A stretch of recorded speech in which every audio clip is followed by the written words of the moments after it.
All right. I was not planning to spend time on the Johnny Depp Amber Heard litigation because I've already said just about everything you could say about that case.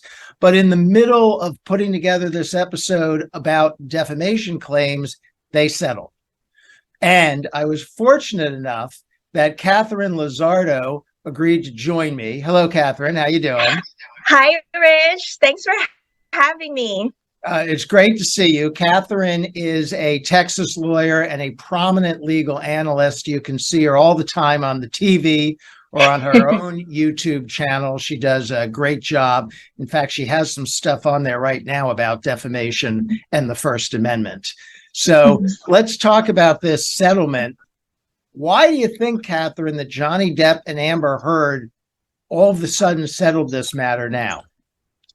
Well, I think they settled it a perfect time because the legal briefs more legal briefs are actually due this December 23rd.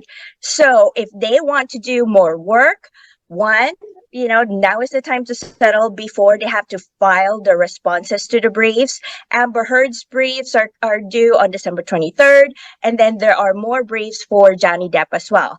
I think when the opening briefs and the response briefs for both of them appeal, because, Rich, as you know, there are two appeals going on, which is one for Johnny Depp's appeal and two for Amber Heard's appeal. So they're paralleling each other, and the briefs are just going filed rapid fire here, and there's so much work for Amber Heard's lawyers, both appellate lawyers and her trial lawyers. I say her trial lawyers because even Ben Roddenborn was the one who signed her opening brief for her appeal.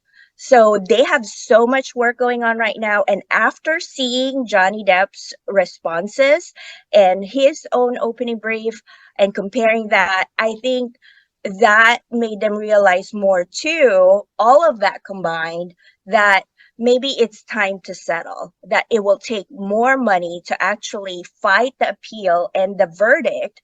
And now is the time before more money is spent with the briefing. I think those are excellent points. I also thought two things. One is, I suspect you're going to get some sort of major announcement about a Johnny Depp movie pretty soon.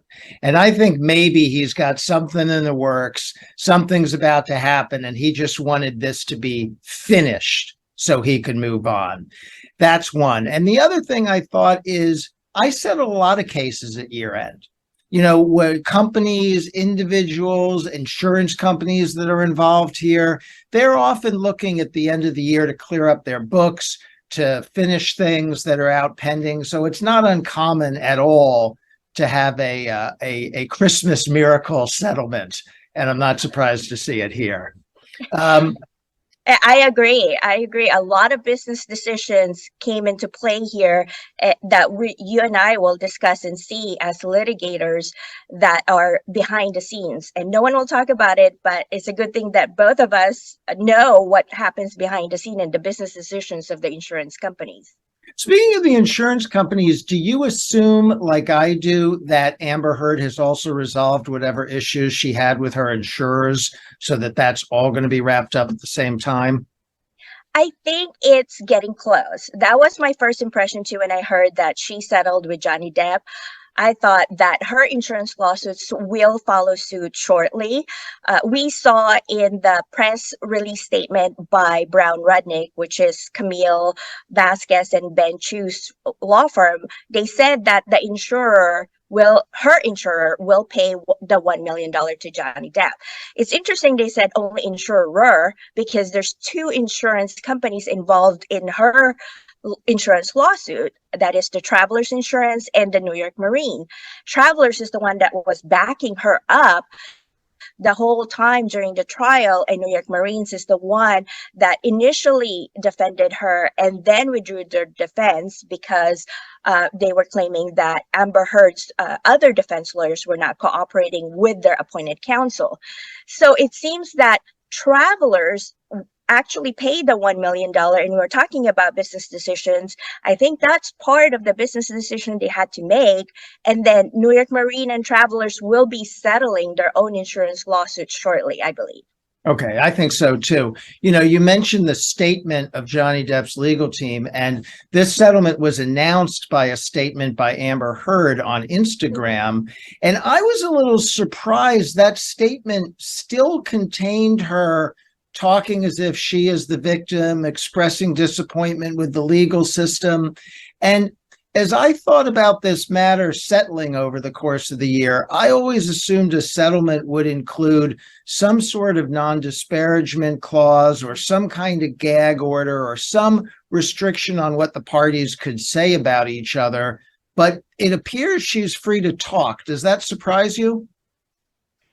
Yes and no. It surprised me in general legal sense that, like you said, most settlement agreements, especially with public high profile figures, there's a confidentiality clause where you can't even disclose how much money was paid by the parties, or two, what the other terms are. But here, everything seems to be on the table for the public to know. I'm not surprised on Johnny Depp's part, in terms of he just wants the truth out there. He probably did not want the confidentiality agreement himself, even though it would be him who would want that to stop Amber Heard from any other statements or misstatements that she could make, and we saw that in her Instagram post. But I think he just wants the truth out there. And Amber Heard probably fought really hard as well that there would not be any confidentiality clause. And I think because Johnny Depp just wants to get his truth out there, he is over this case and just over the issues, let it all there. The press and Johnny Depp fans and Amber Heard fans will have to decide for themselves what they think of the settlement, which is what happened with the trial. The fans had to decide themselves, the public. And he might have decided it doesn't matter what she says because she's just going to get slaughtered on social media, as she did, by the way, in the last couple of days, even reaching the settlement. So he might have thought, let her talk. Exactly. Now, the dollar amount was interesting, right? Because Depp was suing for $50 million. He won $10 million. He settled for $1 million. So one's a lot less than 50. What do you make of that? It is definitely quite a discount from the 10.35 million that Amber Heard owes to Johnny Depp from the jury verdict. But Johnny Depp also was awarded against $2 million to Amber Heard for Adam Waldman's statement. The $1 million is just a nice rounded figure, I think. And it's interesting how Camille's and Ben Chu's statement about it said that Johnny Depp will pledge and donate that $1 million. And I'm sure that's very strategic. Everyone saw that because pledge and donation now are two of the famous words of 2022, I think. Yeah, I thought that was a very clever dig at Amber Heard to do it that way. But also by doing that, he looks both magnanimous and charitable, that he took this lower amount and he's going to give it to charity. And the truth of the matter is, $10 million was only half of what he got paid for a movie.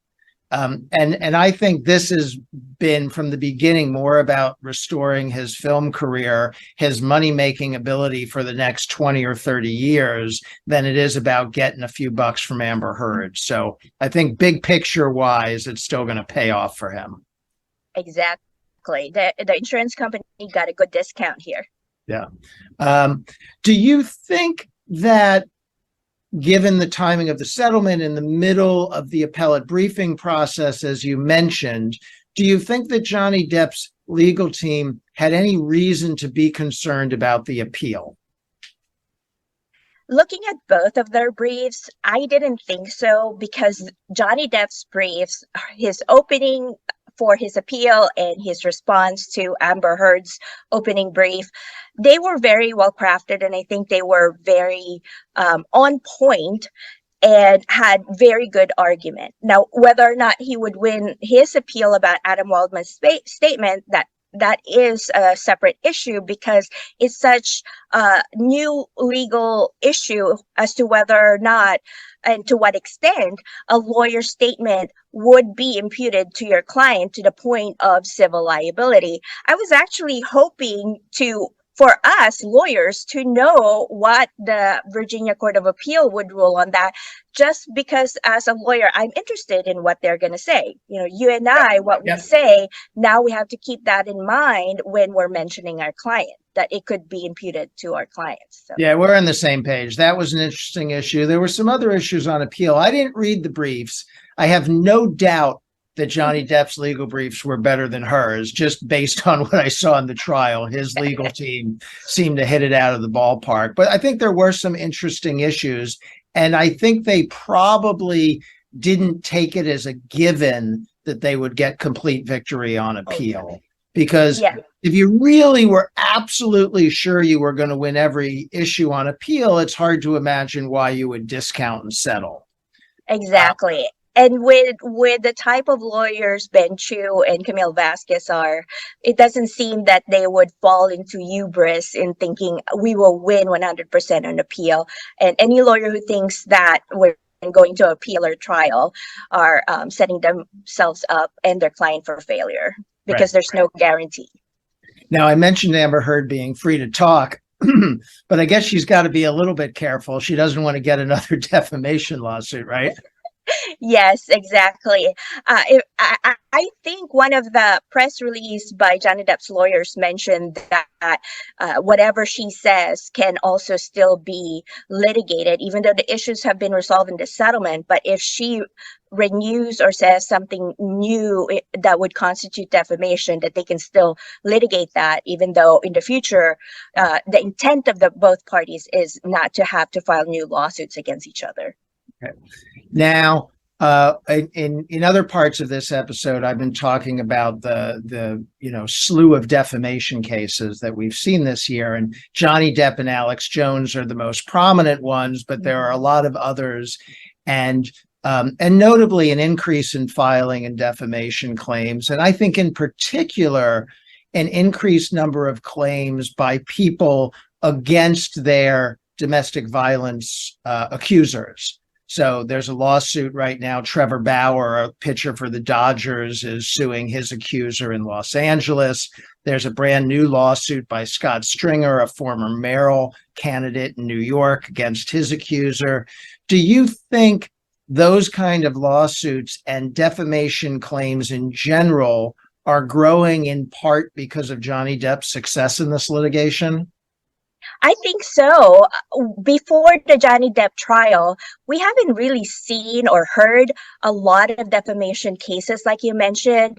And when we started analyzing this, you and I as a legal analyst, we always took the position at the beginning that winning a defamation case is very difficult, especially for public figures, because the U.S. Supreme Court, as you know, has made it difficult for public figures to win a defamation case because of the fact that they are public figures and they can use the press to actually counter any alleged defamatory statement, as opposed to a private individual who doesn't have access to those resources.